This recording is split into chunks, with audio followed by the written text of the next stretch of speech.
we film on a Wednesday, and then all this time goes by. Yeah, because it's Thursday. We filmed last week on Wednesday, so we've had 8 days now. Yeah. So, with that said, unfortunately, it's just a requirement at this point. We have to start the show off on a bit of a sour note. Not a bit of a sour note, a very, very jazzy sour note. We lost a legend, a beautiful human being, one of the most influential people that rap and hip hop have ever seen. This man is single-handedly known for creating gigantic stars because they followed his path. They followed his blueprint, if you will. And it's sad for me to share the news that you already all know that have any interest in this, but we lost DMX. Yeah. As we stated last week, both DZAN and I both, it's been really difficult in the sense that for me on a personal level, I feel like I didn't get to know him well enough. Although at the same time, coming from a metal background, at least I got to know him somewhat intimately, with a lot of his work, not all of it, unfortunately. And DZAN will speak to some of that. But I just wanted to get mine out of the way right away and just express my absolute sadness for his family, his friends, and especially his fans. Everybody has been mourning this in a very, very hard way. And if you know who DMX is, and you didn't hear one song and make up an opinion or a judgment, you know that this was a good dude, man, and the world lost yet another good dude. So, yeah, DZAN, why don't you tell us a little bit more about his musical history and what you feel he meant to this world and the hip hop world, especially. Hands down, Rough Riders anthem. I mean, that's something that I think bends across all genres of music. You don't have to listen to hip hop to know those songs. There's very few artists. Those are your Tupacs. Those are your Biggies. Those are your legends where they broke that boundary of what is mainstream and what is hip hop. Back in those days, as hip hop is mainstream now, it was not nearly as mainstream as it was then.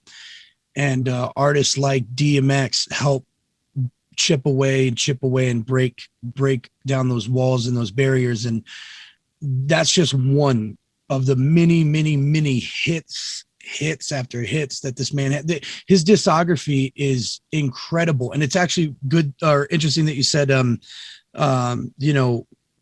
kids nowadays that don't know his music and wanted to have heard from him now get to enjoy it, because the best of DMX is #1 on iTunes. Everybody's listening to it now, which is a beautiful thing that not only us as fans who have heard that shit for the first time can go back and revisit that and listen to it with different eyes on now that he's gone, but those that didn't get to experience it the first time can listen to it for the first time and be like, wow, this is great even for back then. Wow, like kids nowadays, they don't feel the same kind of music that we used to, and people before us used to listen to, and it's just a matter of taste and style. But and that's been going on for millennia.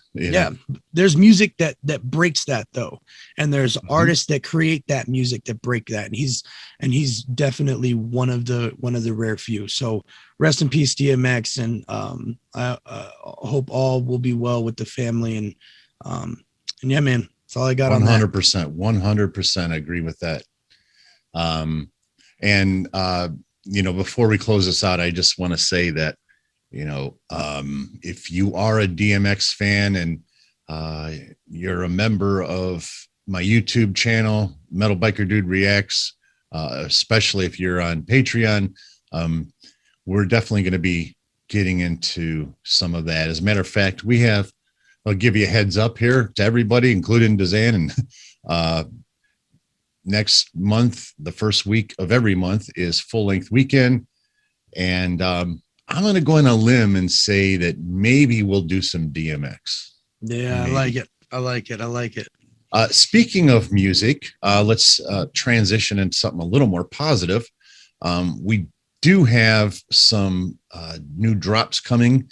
I'm going to let DZAN talk about the first one because I've got a few of them. So, yeah. So last week, while we were on our podcast last Wednesday, while we were talking away in the background, 21 Pilots, if you're a Click member, you'd know they dropped their single Shy Away, and that's coming off their new album called Scald and Icy. It's going to be coming out May 21st.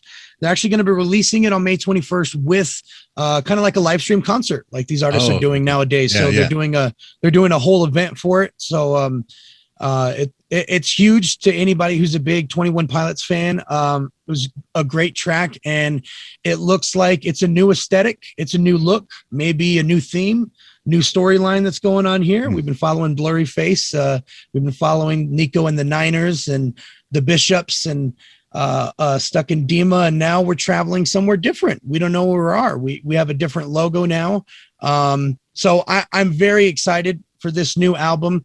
For those that haven't heard 21 Pilots, I highly recommend you go back to their discography and listen to some of their older stuff, and then travel back and just hear how genre bending they are. Really great. So let me keep something real here. I did do a 21 Pilots song, and quite frankly, I wasn't a fan of it. But I do have to say that after that, I spoke to DZAN, and he said it probably wasn't a good song because it was from a concept album. And, concept albums, man, sometimes you get such an invested interest as a fan that you just think everybody's going to feel it. And that's, to be honest with you, it's rarely the case. Yeah. Yeah. So I'm going to check out another one just on my own, because I got so much going on this for the next few weekends, not to mention UFC next week. Yeah. But I'm definitely going to be checking out another one, give them another chance, especially. There's some metal releases you say you got going on last week? I have a little something going on here. Mr. Rob Zombie. Oh, okay. I know that one. I know that one. Yeah. He just released a new album. I believe it was yesterday. Oh, wait. Oh, no, I'm sorry. It was on the 12th. Okay. A few days ago. Yeah. And the name of it is The Lunar Injection Kool-Aid Eclipse Conspiracy. He's always got some crazy name for his albums. Yeah. So let me tell you something, DZAN. What I always loved. Well, wait, let me phrase it this way. As you know, I have taken to rap and hip hop, but I came from a strictly metalish background.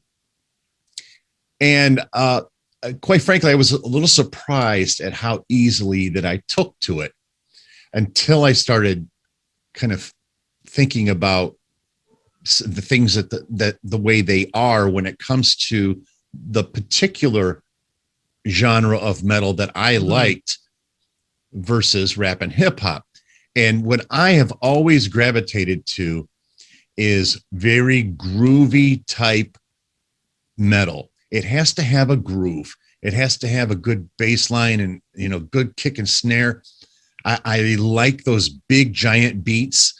And I truly believe that is why the transition from that genre of music to rap and hip hop was so seamless for me, because that's a lot of times that's what rap and hip hop is that it's very groovy. It's very bass and kick and snare oriented.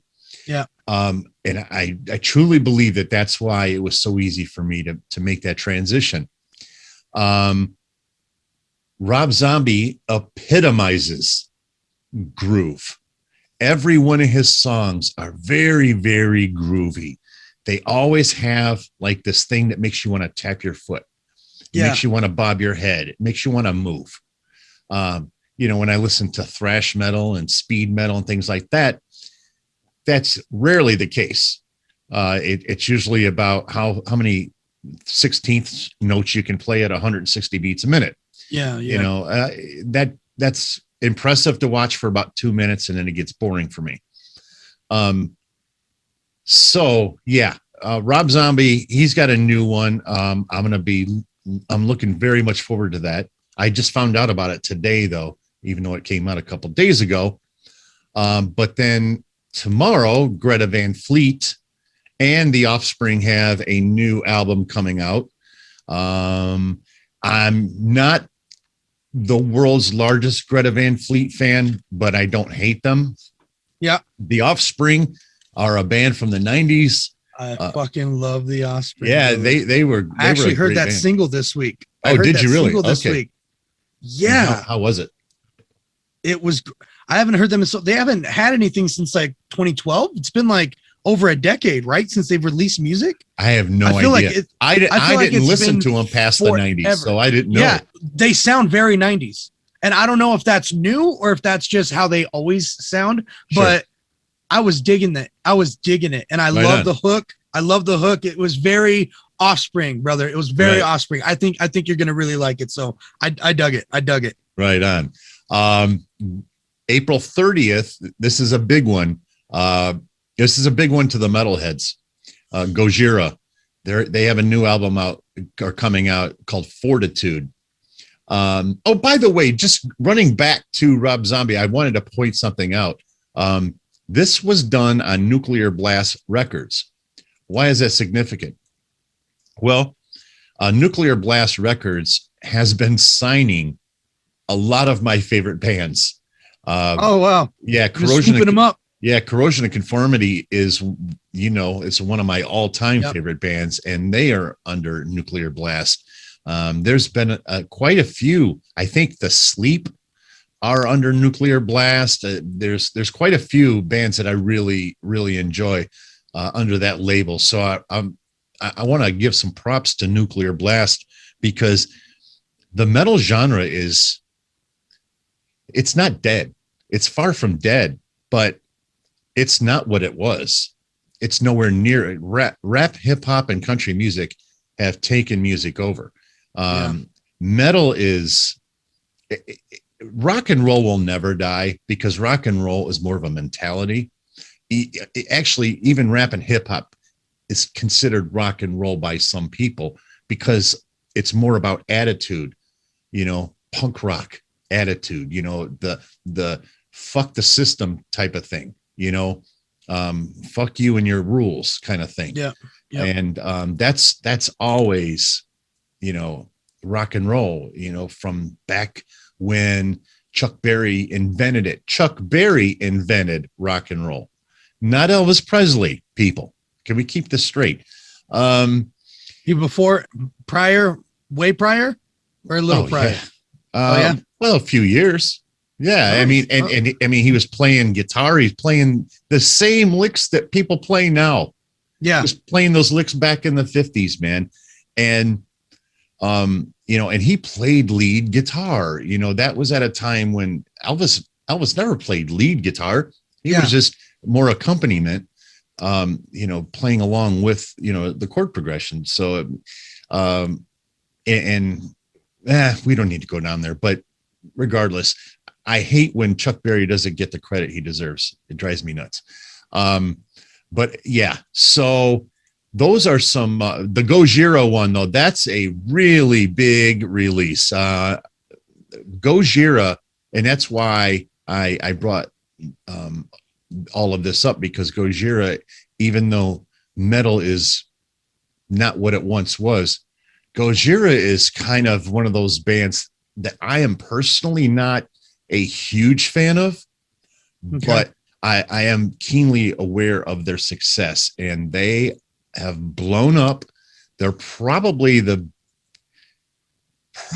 biggest metal act in the world right now. Oh shit. Okay. Yeah, it's that can be argued, but that can always be argued. You know, that's like saying that Eminem is the biggest, you know, rapper in the world, or right, whatever. I mean, it's always subjective, right? So are these guys fairly new? Are they like just the hottest on the scene, or no, they just been running it? They've been killing it for a while now. It's just that, you know, as has been the problem with metal all along, it never gets any radio play. Right. And that's been a problem since the 80s. You know, they never played metal. They play metal from the 80s now. Right. You know what I mean? They didn't play like classic rock, right? Exactly. It's like not even, and that's what it's referred to. You listen to a classic rock station, they're playing old Metallica. Right. I was just gonna say, like, but they didn't play it at the time, though. That's the problem. Right. You know, so in the metal genre, you had to be homegrown. You had to, you know, do the groundswell. You had to do all of the little clubs all along the way to build up a fan base in order to force a record company to sign you. Right. Whereas, you know, in country and even a lot of hip hop, not so much hardcore rap, but, you know, poppy hip hop stuff. Right. Hip hop. Exactly. It's there's all kinds of radio outlets for that. And not to mention a lot of these management companies and record companies, they have so much influence over these radio stations on what it is that they play, what it is they don't play. So that whole industry is just an absolute joke. But it is what it is. And that's why you have Tech Nines in the world. Yeah. Who said, fuck you, fuck your record company. I'll do it myself. I'm going this way. Yep. Fuck you. We going this way. One of my favorite things about Tech. So there's a number of people like Tech, though. And, you know, he was one of the first. He's a pioneer for sure. But there are a lot of rock bands like Tech. You know, Corrosion of Conformity, one of my favorite bands. Indie? All damn near. I mean, all but the name on the label, but they were signed under Sony for a while and Columbia, and then the last album that they were under Sony was in 94, I think, 95, somewhere in there.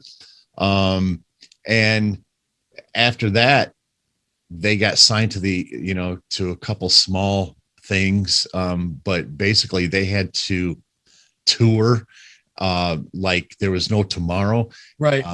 Just to get the word out, because keep that relevance going, right? Well, the record company that signed them doesn't have the financial influence in order to get them out there. So they had, so basically, yes, they were indie. I mean, for all intents and purposes, why are you signing with a record company if they're not going to do anything for you and collect checks? Yep. Yeah. So, but anyway, that's where we're at with all of that. And I think we're ready to switch topics here, my friend. Just about. Yeah, I think so. You know what? I tell you what, DZAN, can you do me a favor? Can you hang on 1 second? Okay. Yeah. All right. Okay. Okay. Sorry about that. Go ahead. All right. So we got Crip dropping this week. He actually dropped last night at midnight or 10 o'clock. And his album dropped. I haven't heard. The only thing I've heard was the singles like that I've given out. But it's called Buried Alive. And it's really awesome. He's doing it kind of DMCA free, copyright free. So you can play it on your streams. You can react to it and you get paid. Wow. And, he's awesome, man. He's fucking awesome. And he's one of those rare YouTube rappers that are really fucking talented. And we're actually going to be talking about another one today for the singles. I've seen Token before. I wanted to, Token. And I was going to say Ack. Ack was a YouTube rapper and busted out the scene. I'm sure a lot of people have seen his Panda remix thing where he did that went viral on YouTube, and that's where Ack got his kind of fame. He had a single release. It's one of the singles of the week. It's called No Games. Really, really dope. His album is going to be coming out really soon. Token just dropped yesterday with Dentures. No Hook, 3 minutes straight fire. Wow, fire. No Hook. Just went at it. And it was the director, I cannot remember the director's name, but it's one of those that they love to put in those Easter eggs and for you to find and shit. And he has a hidden message in that song. It says Pink 15. I don't know if something's dropping today. I don't know if it's May 15th. I don't know what that is, but it's a really dope, really, really, really dope track. It had a little hidden message on there. And at the very, very end, if you caught it on his arm, it said, "Look behind me." And then on the wall, it said Pink 15. So I thought that was really dope. I love when artists do that shit. Yeah, me too. But No Hook went straight through. And at the very end, it said bonus track. So the song that he released isn't even like on the album. It's a bonus track. And if you guys remember last year, he dropped YouTube Rapper with Tech 9. That was a bonus track. So his bonus tracks are fucking amazing, but it's separate from the album. So we're getting a new album from Token soon. Don't know what's going on, but we'll keep everybody posted. And then of course, the last single of the week, 21 Pilots, Shy Away. Guys, go check it out. Really great singles of the week. All right, man, I'm ready to move on. Let's move it on. Okay. Hey, DZAN, just before we get into MMA talk, I think we would be remiss if we didn't at least, and we don't have to get too deep into it because I know it can be polarizing and whatnot, but I don't give a fuck. I just don't. I don't care what you guys think. I'll speak my mind. But with that said, I try to be respectful of other people as much as I can tolerate. So we're in day 14, I believe, in the George Floyd case. Is that correct? Yeah. Yep. I've been watching it, and I don't know what their defense is doing. It's almost embarrassing. I'd almost feel sorry for him if he weren't who he is. Yeah. But I don't know where he got his attorney. I don't know what they're doing. They clearly don't know what they're doing. No, it's really hard to defend. This is one of the biggest cases, right, of police brutality that we've ever seen since the 90s, right? Or is it early Rodney 90s, King. Right? Yeah, early King. 90s. Yeah. I mean, I am baffled and almost embarrassed for this Chauvin fucking clown. I've never seen such incompetence out of such a high profile case.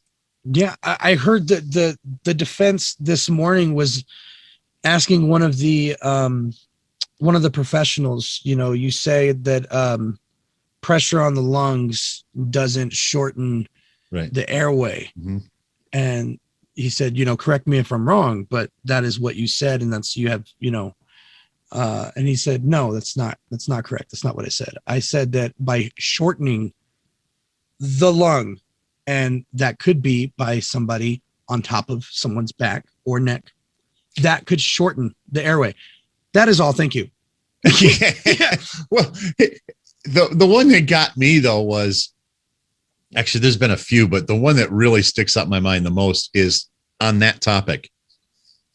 When they asked him, well, okay, so you say that the defendant is 140 pounds and he's laying on, or he's got one knee in the small of his back.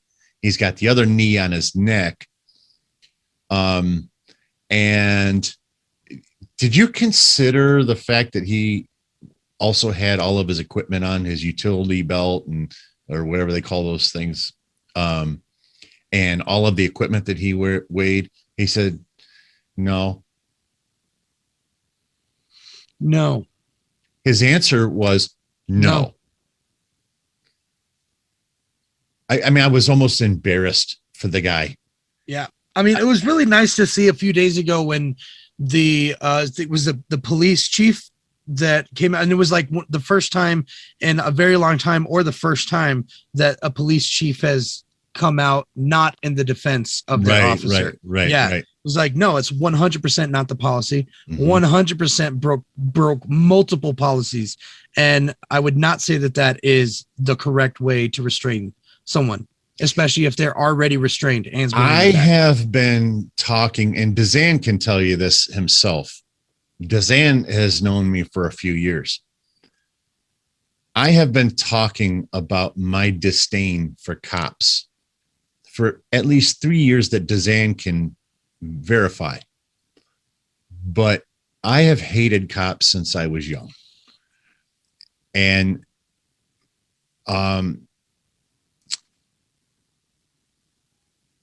yeah, I'll leave it at that. But something happened, and it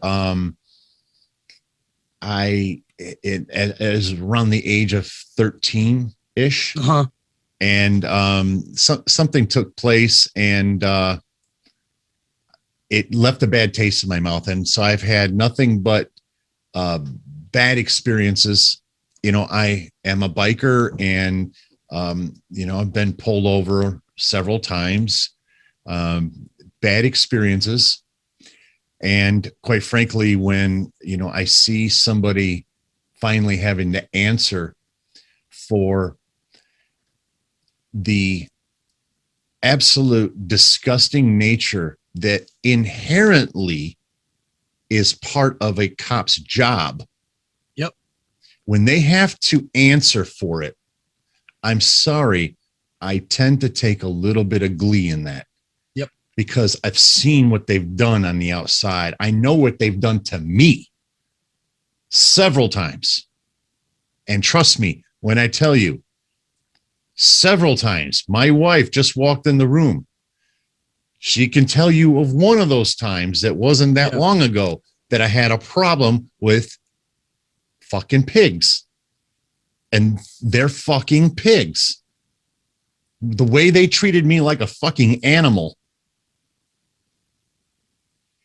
Listen, I'm white, and they treated me like an animal.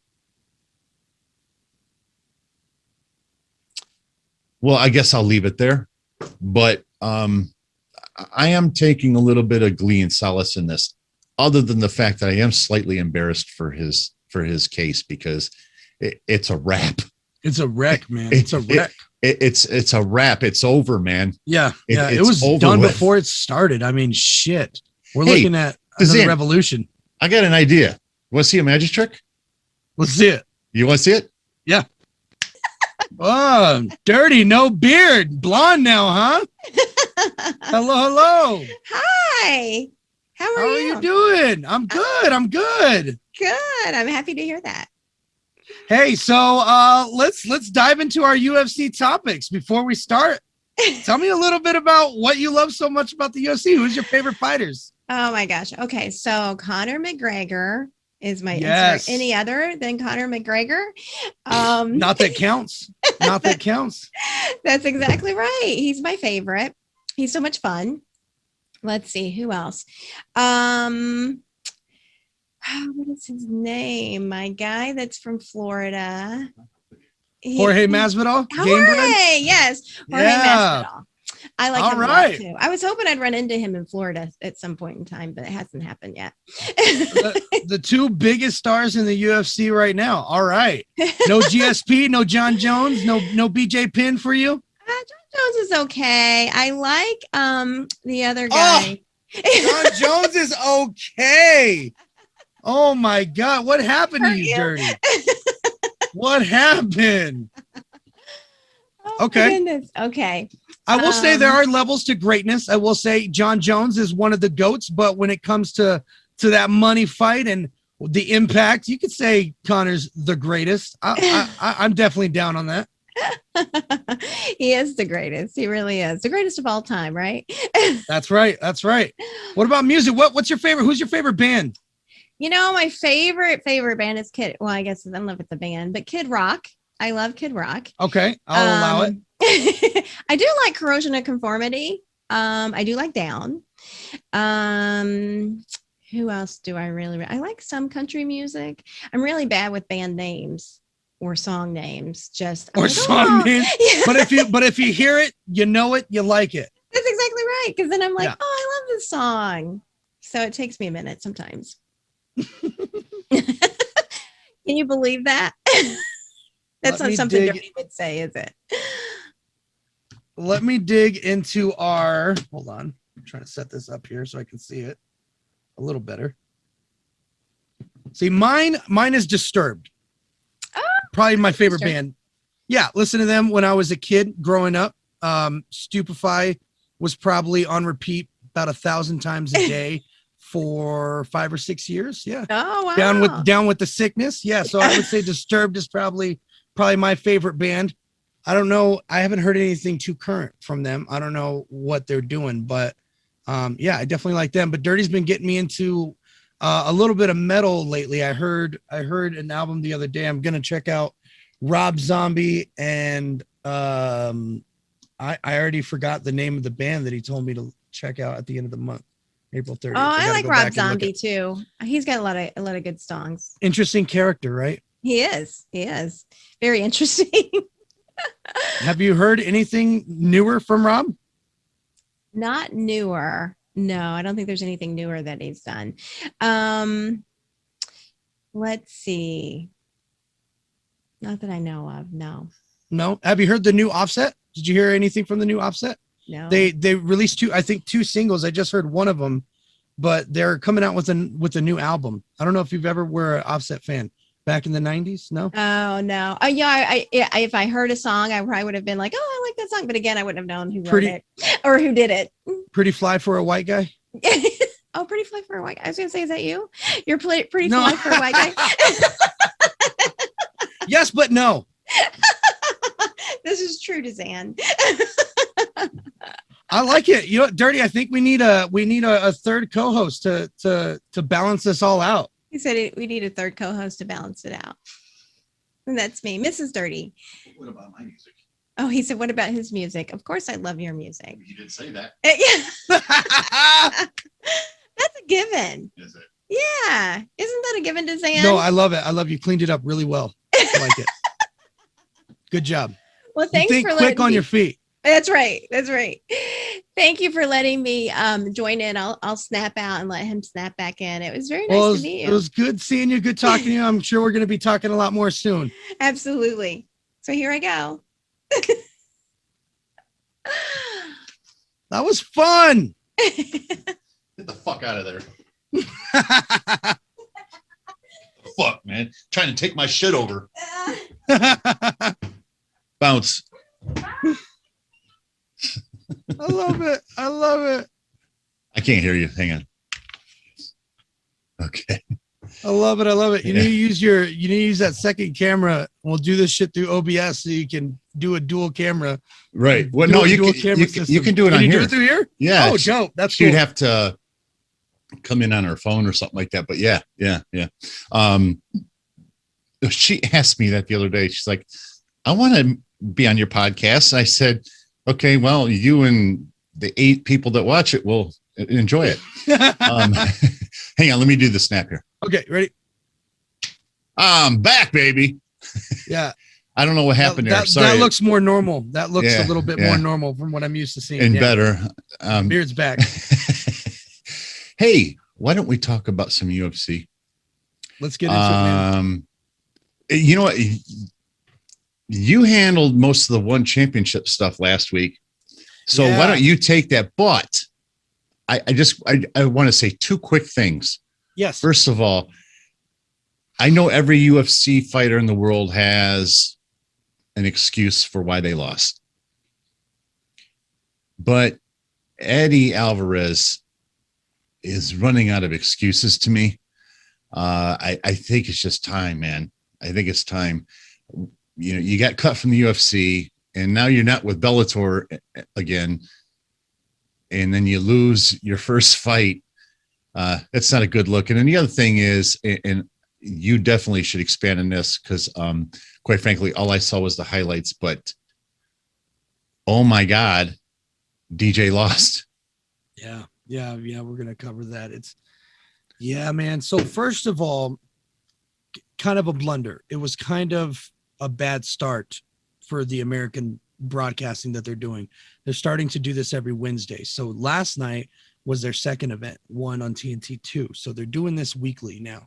Okay. Last week, they fucked up the start times. When I turned it on, when they said I heard about that. It was like 3 hours late or something. Yeah. When I turned it on, it was the Eddie Alvarez fight about to start. And I was like, whoa, what the fuck? I was trying to watch the whole main card, but I only caught the last two fights. I only caught Alvarez and Mighty Mouse. Well, at least you got those, but still. Huge fuck up in the first place. Yeah. And we really got to talk about legality. What's illegal? Why is it illegal? Yeah. And from both of these fights, we'll talk about Eddie Alvarez first. Obviously, that was the first one on there. And just to give you guys a little bit of backstory on who he's fighting, this guy, Yuri Lapagis, beat the guy who beat Eddie for his debut. Eddie came in, he lost, and then Yuri beat that guy, and now Yuri and Eddie are fighting because Eddie has since then won, and then now he's fighting this dude. Okay. Opens up, start shooting a little bit. Eddie takes him down. He gets him in that Dagestani leg cuff, and he starts just kind of pepper him with shots to the face. Yuri tucks his head. As he's tucking his head, he takes a couple shots. Now, I want to talk the back of the head. A lot of people were saying that Eddie punched him 5 times illegally. I saw 1. Mm-hmm.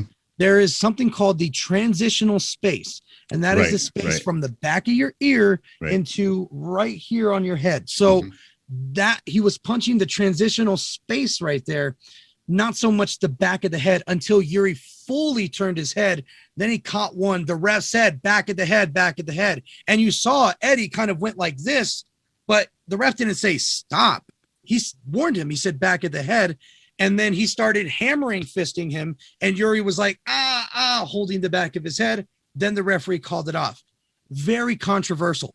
Yeah. If you think about in the UFC, what would happen? Well, Aljamain Sterling depends got on blasted. Herb Dean or somebody else was in there, but and it depends on the round, right? It depends on how far the fight has been. So when you look at Bilal Muhammad and his eye poke, that was going into the third round. So therefore it is didn't go into the third round yet. Therefore it's a no contest. Right. Then you transfer it over to Aljo Peter Yan. It gets into the third round. Then that happens. Now it's a loss. It's a disqualification. And of course the blatancy of it too. But nevertheless, it also depends on how far were you in, what work was done in that time. This was 48 seconds into the first round. Oh, it should have been a no contest. Right. 1000%. It should have been a no contest. And in their sport, they do cards. So it should have been a yellow card. Okay. That's a hard warning. Right. And he was already warned in the cage, and he didn't hit him in the back of the head after being warned again. Not that I saw. That was a shit show to begin with. He was very upset ending it, rightfully so. He was winning that fight. And if somebody wants to tuck their head and take an illegal shot, well, fuck, don't tuck your head and take that kind of a shot. That's your fault. You should be protecting yourself better. You should be protecting yourself smarter than just tucking your head so that you could get picked up if it's an illegal shot. I was not down with that decision at all. Let me interject a little bit of the flip side of that. Hockey. So there's been this trend in hockey for about the past 5 or 6 years where players are turning their backs. Okay, this is hard to explain. But okay, let's say these are the backboards. Okay. And let's say that I'm a player and I'm back here on the backboards. I'm up against the boards and I'm trying to dig the puck out. And somebody comes and hits me from the side. That's perfectly legal. Okay. However, if I turn my back and they hit me in the back, that's a penalty. Okay. And as a matter of fact, it could end up in a major penalty, which could possibly include a suspension. Right. depending on where it is in the back that you hit them and what took place after your hit. Okay. So what's happening is guys are willing to put their bodies in that vulnerable position to take the penalty. Mm. And it's getting more common all the time. It didn't start out that way. And I know the NHL had good intentions when they put that in place. Yeah. But the problem is that now this is the result of it. You got guys that are willing to take that shot to take the penalty. Yeah. Which sounds exactly like what took place here. If he turned his head, that means he was willing to take that shot for the win. Yeah. That's exactly what I felt. That's exactly how I felt about the situation. Right. Yeah. It's okay. So after that fight, he gets disqualified, loses the bout. And then now we go into Mighty Mouse's fight. Now, this guy he's fighting is said to be the greatest, right? Moraes. And he got blasted with what we would call an illegal knee. Mm-hmm. But this was the very knee that Mighty Mouse was defending a year before getting blasted in the face. When these things happen and fighters get illegally kneed, they love to ask one championship fighters what their thoughts on there, because that's allowed. Knees are allowed. Pretty sure the only thing you can't do is soccer kicks to the face, but you can knee somebody in the So dome. basically they're 100%. following the old Pride rules, except Pride. Pride, you can soccer kick. Right. Yeah. Right. That's the only thing they didn't keep. Right. You just Everything couldn't else head stomp. I think you could do anything but head stomp. Yeah. Yeah. So they follow along those kind of rules. And, they asked DJ last year, what are your thoughts on that? Should it be illegal? And he said, no, man, that's the whole point of fighting. That's what it's a fight. Sometimes it can be viewed as stalling. If your hands are on the ground, you're stalling the fight by not getting up because you can't be kneed in the face. So you're stalling the fight to try and get some momentum or try and get some of that.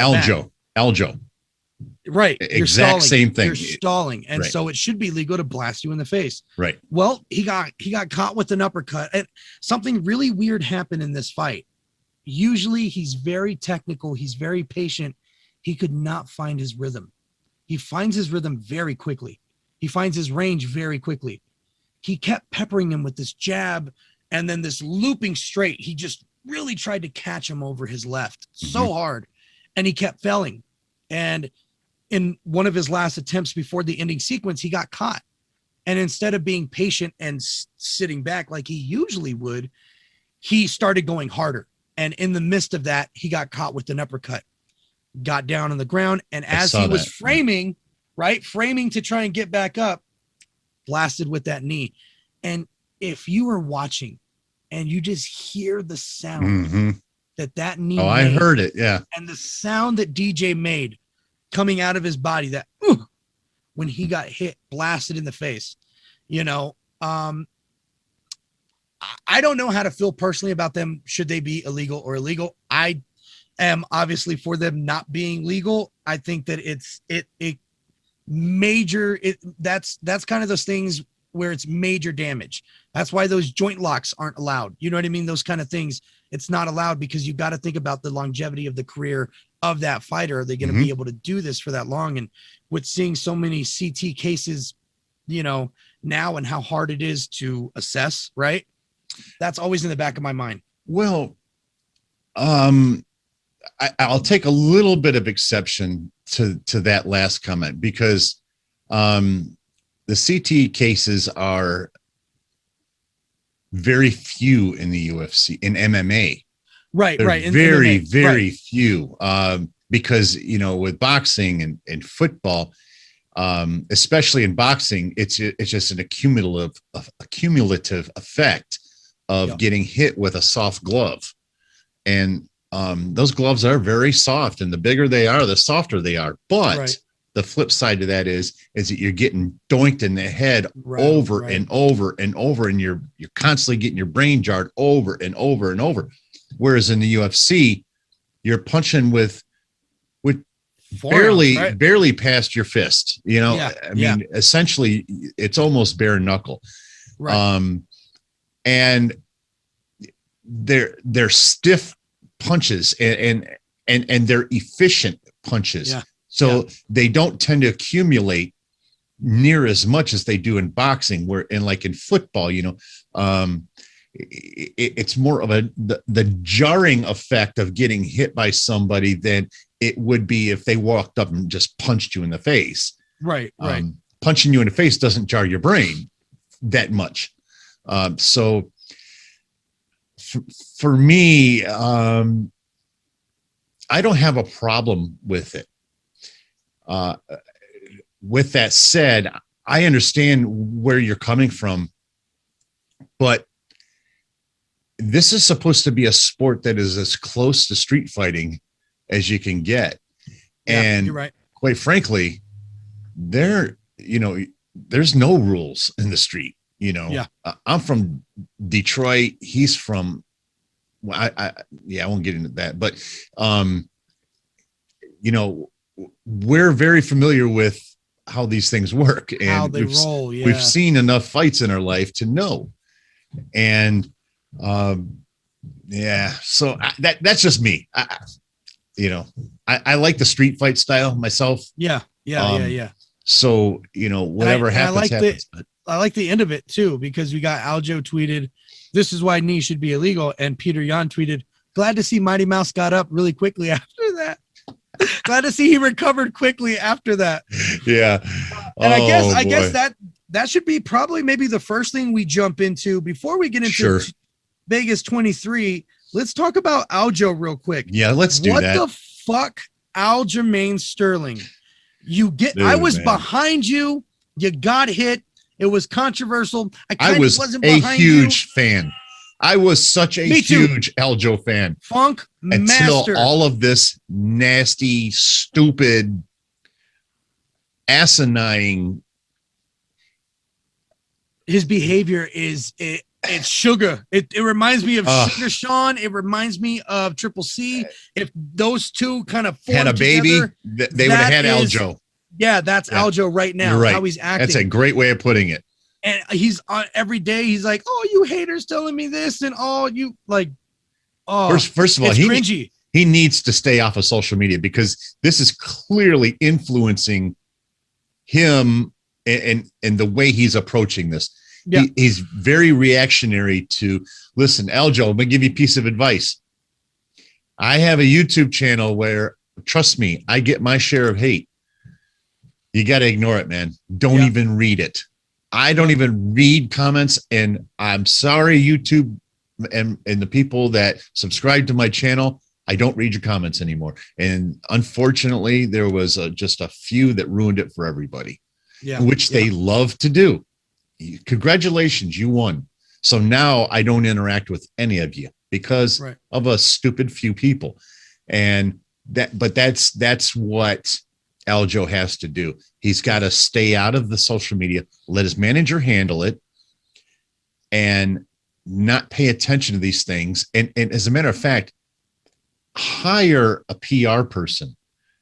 Seriously, don't do it yourself, bro. Get the fuck off of there. Yeah. Right after the title fight, you want to post something with you and Triple C doing a face-off, and then your latest post was, "I want the fight in October, but now you're running, Peter. You're running. You don't want the fight, Peter. I want it. I want the rematch." I can't stand it, bro. Yeah, I can't stand it.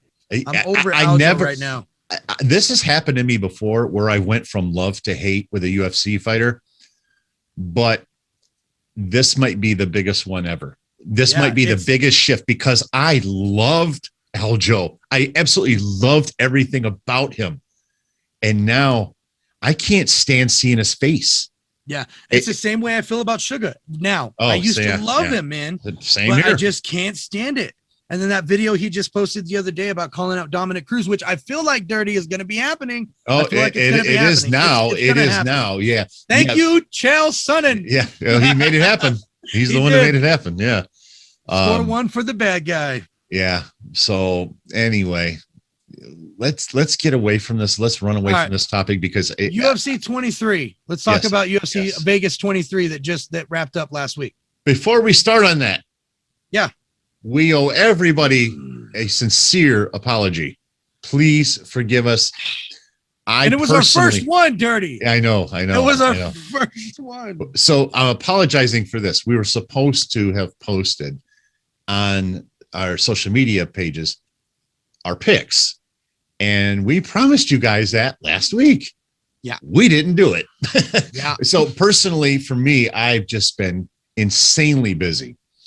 And DZAN has no excuse. I have no excuse. I just threw him right under the bus. No, but he's It's fucking both right. of us. I texted him 30 minutes before and like, hey, fuck. Yeah. Yeah. And that was pretty much it, man. But we'll get it this week, people. Don't worry. As soon as this podcast is released on Friday, the 16th, you will get our picks on Instagram and Twitter. So please make sure you guys are following along there at Dirty and DZAN. Vegas 23. They are money-making picks. They really are. You guys want to get some? You guys want to score some? DZAN predicted a second round knockout of Stipe Miocic. So you guys are in for making some money. Let me tell you. I have to do that way. All right. So my man D-Rod fucking up Mike Perry. What's next for Mike Perry? He's got one fight left in his contract. How has he not been cut yet? Yeah. You know what? He's like a Donald Cerrone in a way where people just love to watch him fight. It just doesn't. He's just one of those, but he's losing it. I'll give you that. He's losing it. But he used to be one of those where it's like, he's going to go in there and bang. Yeah, exactly. He's going to bang. And yeah. No, I agree with that. I thought you were going to say something else. No, I agree with that comment. People do want to watch him, and which is why he hasn't been cut yet. But with all due respect to everybody involved, Sean Shelby, Mike Perry, Dana, you and I, he should be cut. Yeah. He has to either go back to the drawing board. Listen, that whole Street Fighter mentality that worked great on the come up. And we're going to talk about this, by the way, this whole thing on the come up. Yeah. Because there's another fighter that's going to be in a similar situation. But if you guys recall, when I was just doing this by myself, I made the comment a couple of times about, oh shit. See, case in point. Drawing a blank. I forgot his name. The Middle Eastern guy that just kind of came out. He fought twice. Khamzat Chimaev, yes. Yeah. And I kept warning everybody, pump the brakes. He hasn't fought anybody yet. The stiffer you get into that competition, man, it gets harder. It gets harder and harder and harder. The higher you climb on those ranks, your fights toughen up, man. So don't assume that Khamzat Chimaev is just going to blow through that 185-pound division. It's not going to happen that way. We've seen this movie so many times. Guy comes on the scene. Those people, though, huh? Isn't it fun to be one of those people, though? It's fun. You're one of those people. I'm one of those people. That's why I was like, oh shit, he's talking to me. I'm still on that Khamzat train. He's coming for you, bitches. Okay. So here we go. Yeah. Perfect segue. Let's talk about him. Kevin Holland. Yeah. All this time, everybody's all about Kevin Holland, all about Kevin Holland. I love Kevin Holland. DZAN knows that. I love Kevin Holland. Yeah. But they have to slow him down. Did you see how they've been handling Sugar Sean O'Malley? Yeah. He hasn't fought anybody yet. Nobody yet. Let's keep it real. He hasn't fought anybody yet. Yeah. So that's and they kind of did that a little bit with Conor, not to the degree that they're doing it with Sugar. Because at least Conor fought somebody a second or third fight. Dennis Seaver was not a bad pick, competition, but let's face it, he was no Jose Aldo. He was no Nate Diaz. He was no Chad Mendez, right in the cut, really working with those guys, the top levels. Yeah. Throughout the years. Right. And I think Kevin Holland, Mike Perry, these guys need to go back to the drawing board because let's talk about the Karate Kid movies, the wax on, wax off thing. Yeah. I don't think these guys have learned how to wax on, wax off. Yeah. They've just learned how to throw a punch. Right. And they probably got that from the streets. Yeah. That's great. But you can't defend a takedown to save your life. Yep. And you certainly aren't going to administer a takedown if you can't defend a takedown. That is at the very least 1/3 of the equation in MMA. Yeah. At least 1/3 of the equation. And you Yep. cannot do that job at all. How are you going to make it to these upper echelon fighters? That elite level, really, that elite level, when those guys have it in their pocket just in case Right. they need it. It's not even a main thing. It's like, I can take this guy down if I need to, you know, and Right. case in point with Ngannou. He had no fucking takedown defense. That was the bread and butter. Same thing with Derek Lewis. If you take him down, they're fucked. You got him. Mm-hmm. Look what happened last time. Beautiful takedown defense. I'll give it to you. It was only one takedown that was given to him, But it he was a defended it beautiful one. beautifully. Beautifully. And the technique he used to sprawl to the back, it was textbook. I'm And so that goes to glad. show you. I'm so glad you brought him up because he is a perfect example. The first time he fought Stipe, he was not much more than a street fighter. You're right. Absolutely. And he only now had 5 years into MMA. He Right. only had 5 years experience. Right. So he goes back to the drawing board. Now look at him. He's a Exactly. different fighter. That's Fucking what the champion. but somebody should have got a hold of Mike Perry a long time ago. You're right. Um, And that's really what he needs. He needs a fucking camp again. But he can't get out of his own head. That's the problem. Yeah. His ego, there's a lot happening in the brain of Mike Perry. Kevin Holland, I think that he's the kind of guy that can kind of see the forest through the trees. He probably understands that he's got to go back to the drawing board. Yeah, he's smart, man. He's a smart kid, and he's a very smart talented dude, kid. man. If he can get that shit under his belt and get that Talent for takedown days. defense, man, he's The gonna ceiling. He's gonna be a problem in a few years if he Without continues question. on this. If he continues on this, he just needs to. Oh no, like, he will. Like Ngannou No, said, sharpen no, those he tools, will. Right? Yes. Yeah. 100%. He will be back. I have no doubt about Kevin Holland. But Mike not to Perry- take anything from Marvin. Marvin did a fucking fantastic job. Dominated. yeah, Great job. And if you recall, I did pick Marvin last week, even though I wasn't giving my picks. You didn't say anything, but I did. I was stuck going my for neck Kevin, out there. I'll say No, it. I stuck my neck out. You didn't. So I'm just saying, man. You're right. Let's You're keep it right. You're real here. absolutely right. Let's keep it real. Let's keep it real. But I guarantee you this week, Vegas 24, it's going to be probably 5. I'm going to get all 5 right. And you're probably going to get 3.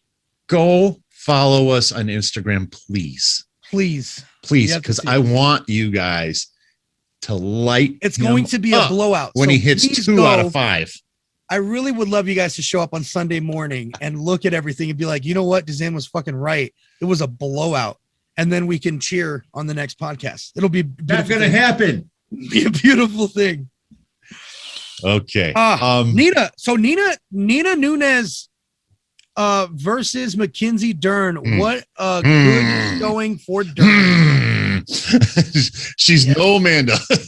No, man. With a record of 10-7 now, I mean, Right, she's yeah. doing it because she loves it. She definitely doesn't have to fucking do it. And But she she's was still really on the high-ranked. roster because of her wife. I think she was ranked 5 or 6. I think 4, 5 or Yeah. 6. One of those. Yeah. But it was a good name to give to Dern to get her back up since that loss, that little bump she took, and then she won, and then now she's won again. So they're trying to, pump that up a little bit more. And they should, because Mackenzie Dern is another one of these cases that DZAN and I have been talking about, going back to the drawing board, figuring out the weak spots and bringing those up instead of keep focusing on, Conor McGregor has this problem a little bit too.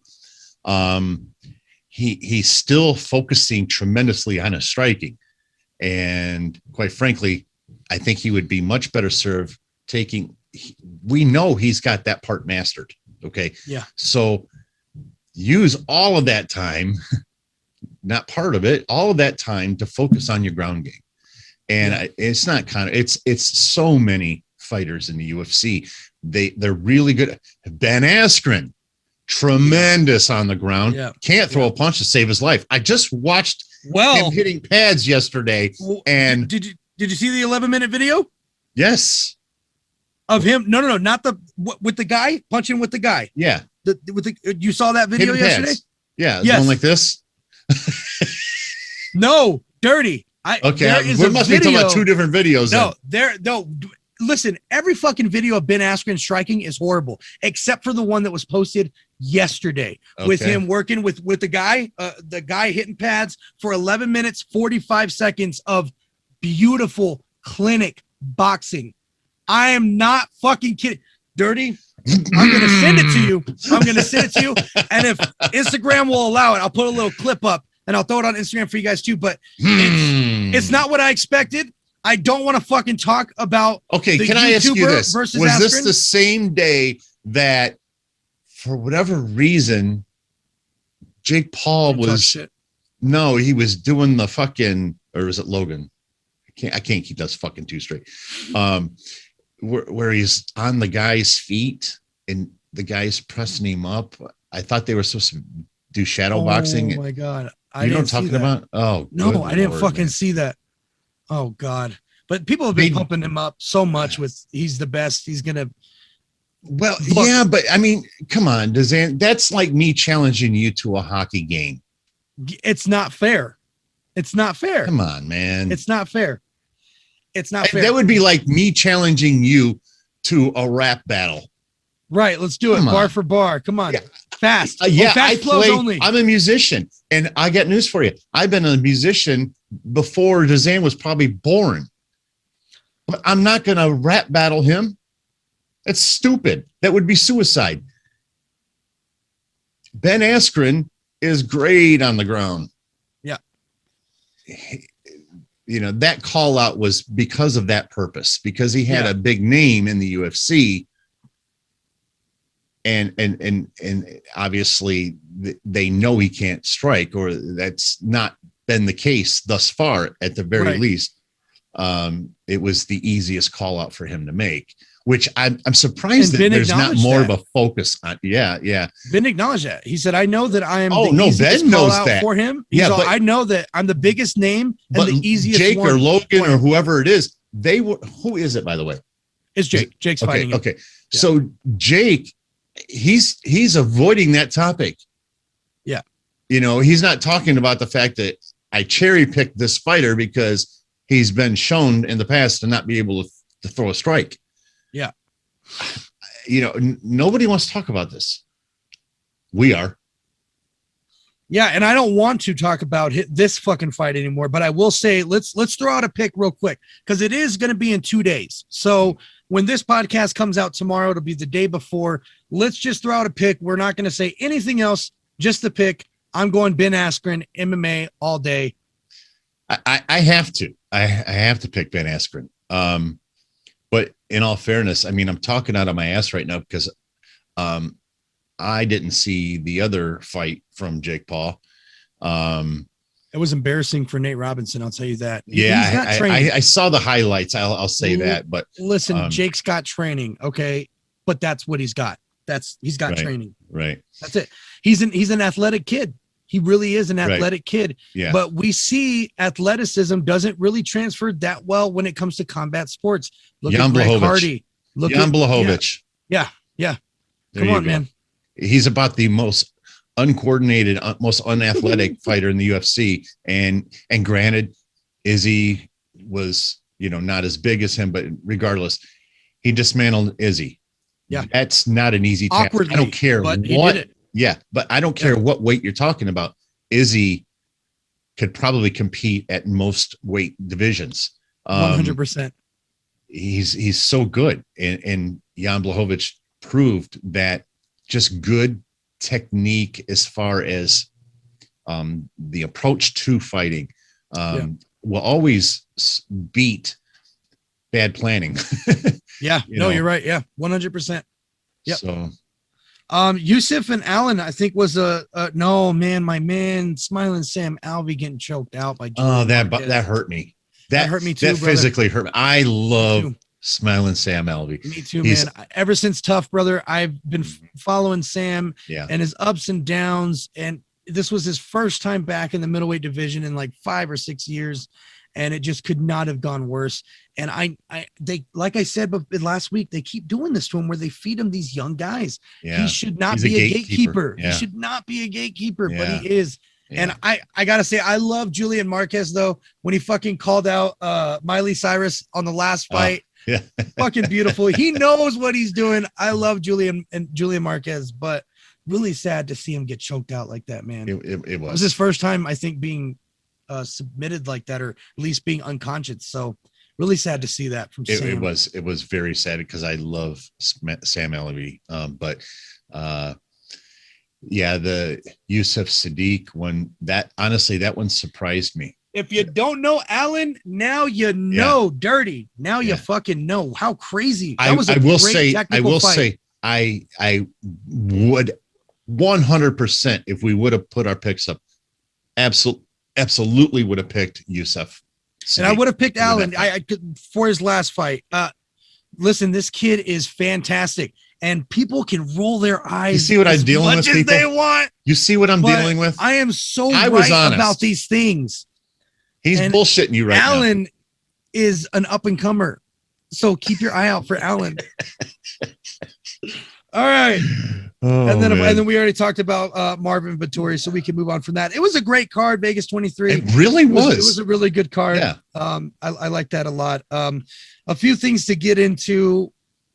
Megan Anderson and the hate that she's been getting on social media. Why? Let me preface this with saying she is the most attractive being to ever put on a pair of MMA shorts. And 100%. these motherfuckers 100%. tear her down. I love her. Ass for days. Always loved her. And I followed her. She can submit. She can knock you the fuck out. She is a bona fide 145-pound badass. And the kind of hate that she's getting online, so fucked up. I mean, she's getting horse face or any post that she puts up. It's a bunch of negativity since that loss to Amanda, and I don't get it. I don't fucking get it. There's a somewhere, I forget the show, but there's a sitcom where they I think it was Seinfeld, where they basically talk about the difference between guys and girls. Guys, DZAN and I get into an argument, we bop each other in the nose, we hug it afterward and have a beer. Women, they play these mental games with women, and they're lifelong. They're the kind of things that can fuck with you the rest of your life. Yeah. And listen, first of all, I want to go on record as supporting what DZAN said. Listen, I like a thick girl. That's always been me. And is she a rail? No, she's not. But I think her fucking ass is awesome. I like an ass that moves a little bit too. You know what I mean? And hers moves a little bit. I like that. I thoroughly enjoy that. I think, I talked about this in a video just last week, DZAN. I don't know if you saw it or not, but I was talking about this similar subject of, because I brought up the fact that I'm a diehard, very proud libertarian. Okay. I am not a Democrat. I am not a Republican. I am a full-fledged libertarian. Okay. And we're not going to talk about politics on this channel, but I just say that because I don't like government interventions. Okay. Yeah. I don't ever believe that we can legislate good behavior. It's just not a possibility. They've been trying to do that since the dawn of time. It doesn't work. You cannot legislate good behavior. Can't do it. You can try to force them. Everybody's going to find a way around it. It's just the way it is. But with that said, as much as I am against governing bodies, I think something should be done about social media, because this can affect people in so many ways. And again, we're talking lifelong problems for some of these people. Shit that stays with you. Yeah. Right. Somebody calls you a horse face when you're 13 and you're 43 and you're looking in the mirror and you're thinking, yeah, I remember that girl called me a horse face. Yeah. It stuck with her 30 years. Yep. And I know this for a fact because I've been married a couple of times. I've had a lot of girlfriends. I know how they think. At least with that, I'm not proclaiming right now that I understand women. Let's not get that twisted. But I do understand that aspect. I understand that these things can have lifelong consequences. Yeah. And this is no different. This is very much akin to bullying. It's just mental bullying. Yeah. Which, in my opinion, I'd much rather get my ass kicked walking out to my mailbox right now. Yeah. Than I would to have to sit there and think about something Exactly. the rest of my life. You know, 1000%. It's disgusting. It's so not fair. And I don't understand it. To anybody out there that wants to try to bully somebody, I just give you one of these, man. Yeah. Go fuck yourself. You. Man. Yeah. Fucking A, man. I really wanted to talk about that, and I'm really glad we touched on it. And I really hope that she's doing okay. And I really hope to see her kind of recover and bounce back soon from this. I will say, after you sent what you wanted to talk about, yesterday, he sends it to me the day before. Where I looked at, I saw that on there, and I didn't know what he was referring to, so I went and I started looking. But I did notice there were a lot of people that was starting to support her too. Yeah, I noticed that too yesterday. I went and looked at her profiles. Yeah, which so to I'm you, glad there's a turnaround. Shout out to everybody that is sending love her way, man. Yeah. 1000%. Love is the answer, people. We can get into, legislating good behavior, and we can get into, racism and genderism and sexism and all of these things. But at the end of the day, the answer is always one word. It's love. Yep. Tupac Shakur, he carried that beacon, man. Yep. Anyway, let's move on that, because I get frustrated by that stuff, man. Yeah, I know. And hey, I got something. Let's talk about it. And maybe we'll even get close to wrapping up the show with this next subject. Maybe one more. But I don't know where you stand with this, DZAN. We haven't talked in great detail about this, but personally, this whole thing between Conor and Dustin is kind of rubbing me the wrong way. All right. I will admit that Dustin probably shouldn't have put their business out there like that. But isn't that exactly what Conor did with Dana? And then, he's sharing their DMs. That wasn't cool, but I digress, because I am the first to admit that's not something Dustin should be doing. With that said, maybe he's just frustrated. There has been admittedly a bit of a lack of communication here. And, maybe both of them have that, but the way Conor came back at him and put him on blast like that in response to it, and I'll let you talk after this. I don't like what Conor's doing here. Conor's went down this hole before of taboo subjects, and he's gotten away with it. But I think he's gotten away with it a little too much, personally. But I'll let you talk about and how you feel about it. Yeah, I think you're wrong. I mean, I really think that Dustin was kind of really fucking way out of line. I mean, Conor posted a video of him front kicking, a bag and saying, "This is my prediction, second round, foot to the face, knockout," talking about the fight, trilogy coming up July 10th.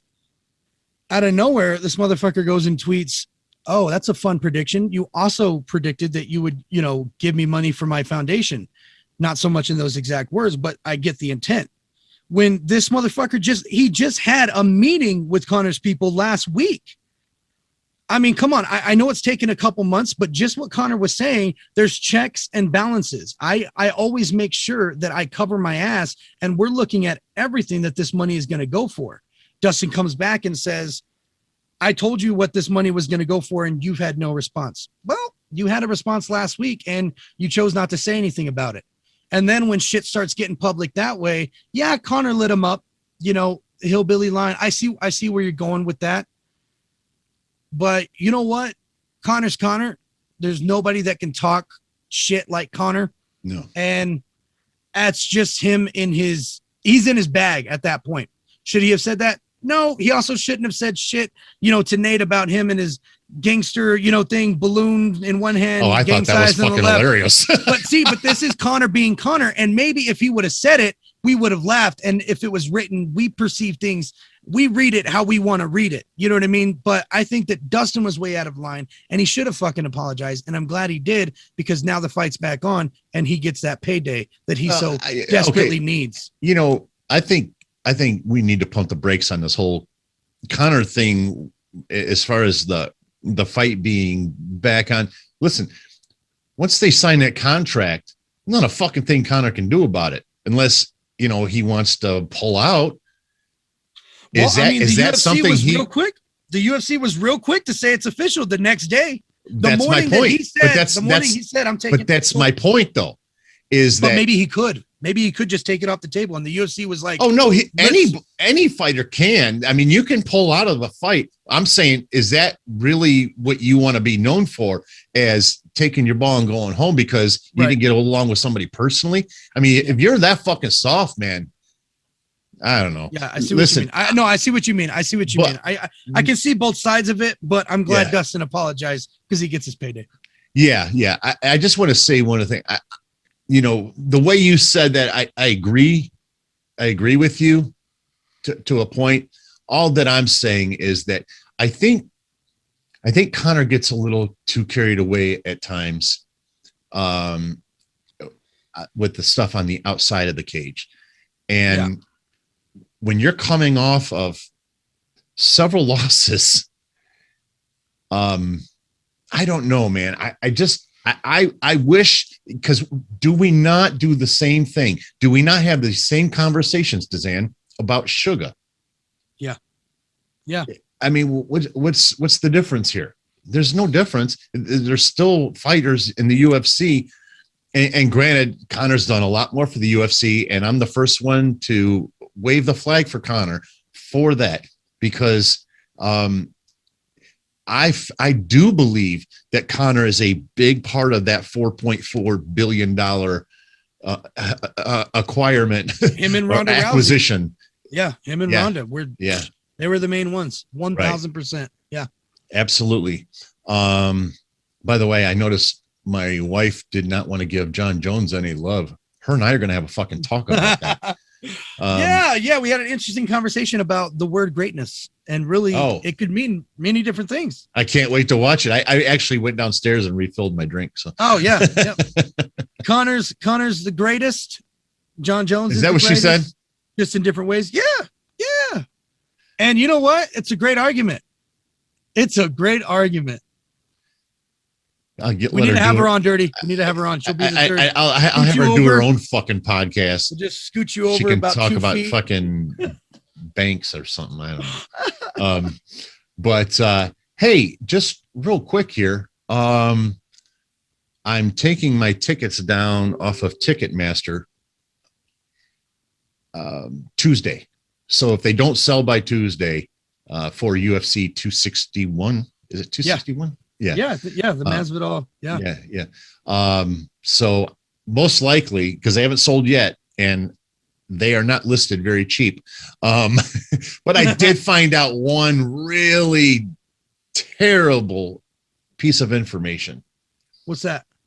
So they finally posted where the fighters are coming out. I'm on the other side.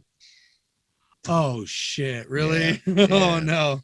It sucks if Hey. you don't know what I'm talking about, everybody, because our seats, there's only 2 in our row.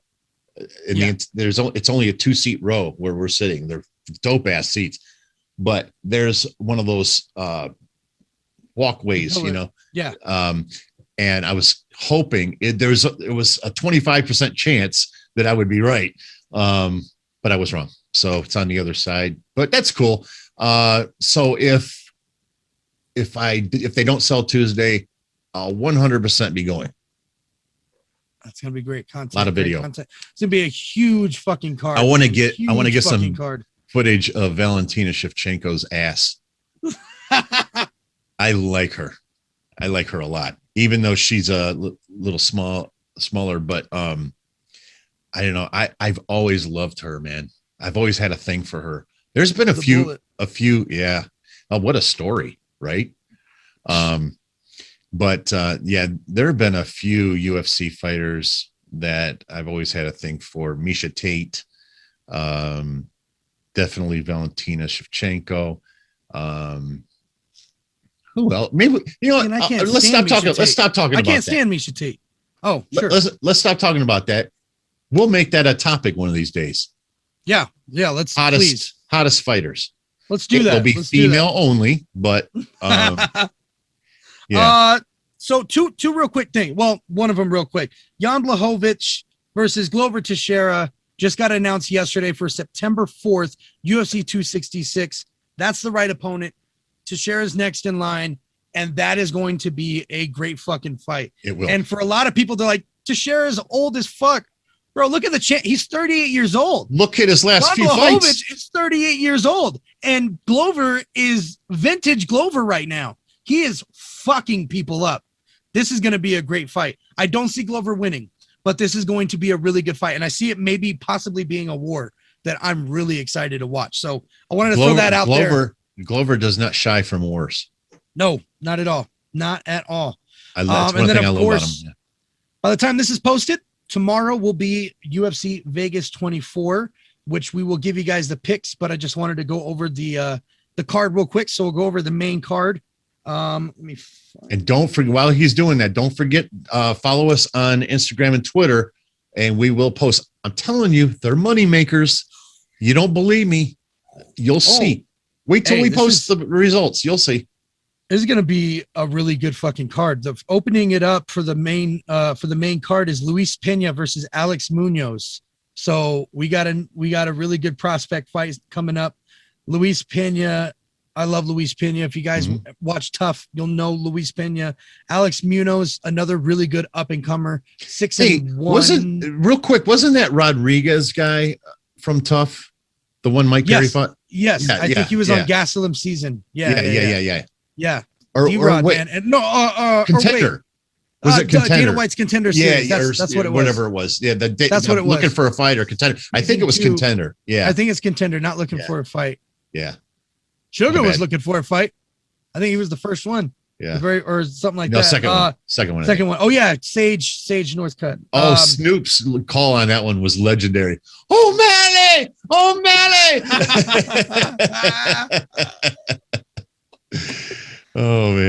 We have Abdul Ahassan versus Jacob Malakun. And I'll have to say I'll have to do research on both of these guys. I don't know them. Don't know them. But then we got the Coco. Andre Arlovsky versus Chase Sherman. That's an easy pick.